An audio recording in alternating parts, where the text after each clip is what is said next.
يا من تخليت، يا من ظلمت، يا من بخلت على ولادك. حسبي الله ونعم الوكيل. كان معايا طفلة صغيرة ونفقة 500 جنيه.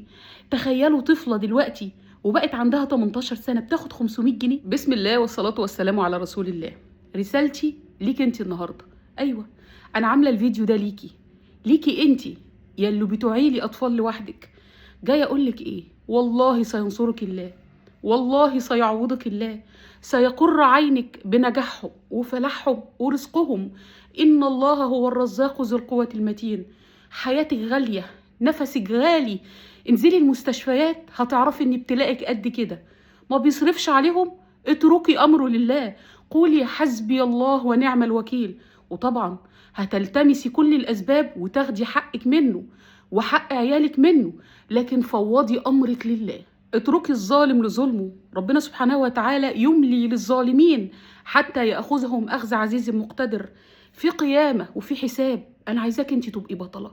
كافحي، حربي. الحياة الدنيا دار ابتلاء يا حبيبتي. حتى النعيم فيه بعض الراحة. شوفي كده لما بتروحي مصيف بتبقي شقيانة من البحر، الشمس بتحرقك، الرملة والملابس وي كل متعة يتخللها ابتلاء في هذه الدنيا. هذه الدنيا دار ابتلاء. والله حياتك أغلى من أمثاله، والله لن يتركه الله. حبايب قلبي، أنا النهاردة طالعة من مطبخي، شيف أم ريانة، الوصفات، الأكلات، صوت الطبخ المصري، وجاية النهاردة أبث الأمل لكل أم. والله العظيم سيعوضك الله، والله سيجبرك. بس احتسبي، اصبري، استغفري. حياتك كنز ثمين، اوعي تفرطي فيها، اوعي تسيبي الشيطان يلعب بعقلك. ولادك محتاجينك. هتتركي ولادك لمين؟ مش كفايه متعذبين في الدنيا؟ مش كفايه في ابتلاءات؟ مش كفايه عايشين الشقاء؟ عايزه تعيشي الشقاء في الاخره؟ قولا واحدا، اتريدين ان تموتي كافره؟ عارفه يا حبيبتي، عارفه ان في حديث عن الرسول صلى الله عليه وسلم ولو كان فيه بعض الضعف، إن من ستسابق النبي إلى الجنة. النبي عليه الصلاة والسلام امرأة تسبقه على باب الجنة فيسألها من أنت؟ فتقول له قعدت على أيتام لي. يعني ما تزوجتش وقعدت ربي في أيتام أبوهم ميت، فما بالك أنت أبوهم عايش وأنت اللي رعياهم. ده أنت فقتي الست دي كمان، والله فقتيها. احتسبي واتركي أمر هذا الظالم لله. من ضيعت أمانتك وتركت رعيتك أبشرك بنار وعذاب أليم. طبعا انت عارف أو مش عارف، بس والله لن يتركك الله. لن تهنأ ولن تسعد طول ما ولادك سايبهم لأمهم وبتصرف عليهم وضيعت عليها حياتها وضيعت عليها دنيتها. والله لن يتركك الله، وانتي والله سيعوضك الله. من واقع تجربتي البسيطة في الحياة جاية بس الأمل ليكي. والله العظيم سيعوضك الله خيرا في الدنيا والآخرة. الله، يعني احنا بقالنا 6 سنين مع بعض على السوشيال ميديا، وصفات طبخ، ويعني انتوا يعني الصراحة انتوا الأمل في حياتي.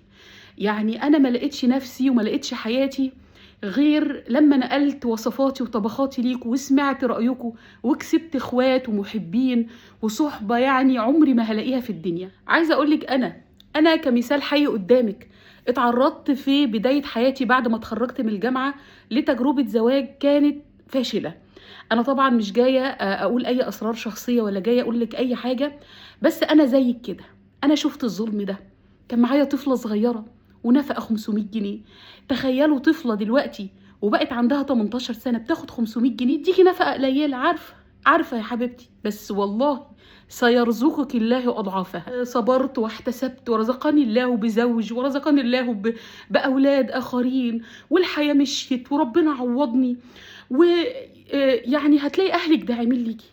اصبري، كافحي، احتسبي، خلي عندك إيمان بالله. اتركي وساوس الشيطان يعدكم الفقر. دقي أي باب يجيب لك رزق.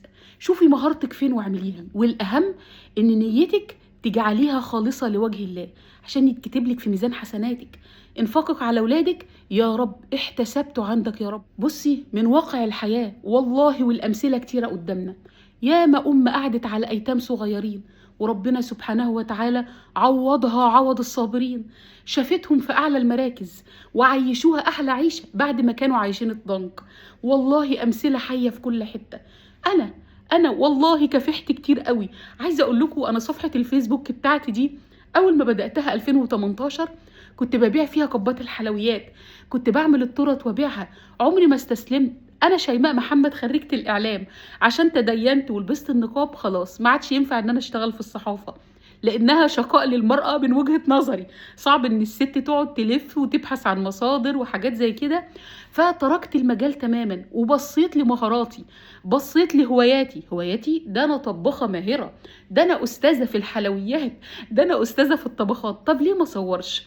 يعني سبحان الله. انا عايزاكي تفكري كده في ذاتك، شوفي انت بتعملي مهارة ايه، اتعلمي مهارة جديدة، شوفي فن البيع. عايزه اقول لك انا من حبي برضو لمجال الصيدله اشتغلت فيه 7 سنين. تخيلوا كنت بقعد مع اصحابي في الصيدليه 12 ساعه 12 ساعه، وكنت اترك بنتي الصغيره مع امي. ليه؟ عايزه اجيب لها ايباد، عايزه اجيب لها لعب مش عند حد من الاطفال. تخيلوا رغم الحمد لله رب العالمين كان ربنا كرمني مع تقصير الطرف الاخر. يعني 500 جنيه هتعمل ايه في الشهر لطفله؟ ال 500 جنيه دي ما زالت بتاخدها دلوقتي وهي في ثانويه عامه يا جماعه. عايزه اقول لكم يعني بس انا الحمد لله ترك الامر، لا برفع زياده ولا عايزه ارفع زياده. عارفه ان ربنا هيجيب لي حقي لغايه عندي، عارفه ان بنتي اللي اتظلمت ربنا هيجيب لها حقها. وايه سبحانه وتعالى تزوجت وانجبت ونجحت، والناس عرفتني، والناس بتدعي لي، والناس بتحبني. مش عشان انا محظوظه، لا، عشان هو الكريم، عشان احسنت الظن بالله، عشان هو الكريم. دايما كده ادعي من ربنا، اتمني وادعي، استغفري، صلي وادعي. اوعي تيأسي من رحمة الله. والله انت ومصيرك وقدرك عند حسن ظنك بالله. يعني ظني في الله خير، قولي يا رب هقدر اربيهم، يا رب هقدر انفق عليهم، يا رب هقدر اعمل لهم اللي محدش عمله في الدنيا. هتقدري، والله هتقدري. احمدي ربنا وقولي الحمد لله على القليل، والله هيكتر. احمدي ربنا، ادعي ربنا بالبركة. القليل هيبقى كتير، بس ربنا سبحانه وتعالى يديك الصحة والعافية، دي اهم حاجة. شوفي كم ناس في المستشفيات يتمنوا الشفاء، انت عايزة تتخلي عن روحك. لا تتركي نفسك للمرض النفسي. اول ما يجيلك الوسواس يبتدي يوسوس لك، يبتدي يحزنك، يبتدي يندمك، يبتدي يقدم لك حلول هتؤدي بيكي الى الكفر. استغفري، استرجعي، لا اله الا الله، قومي صلي، غيري موضعك، غيري الفكر. يعني حاولي تطلعي نفسك من الحاله دي.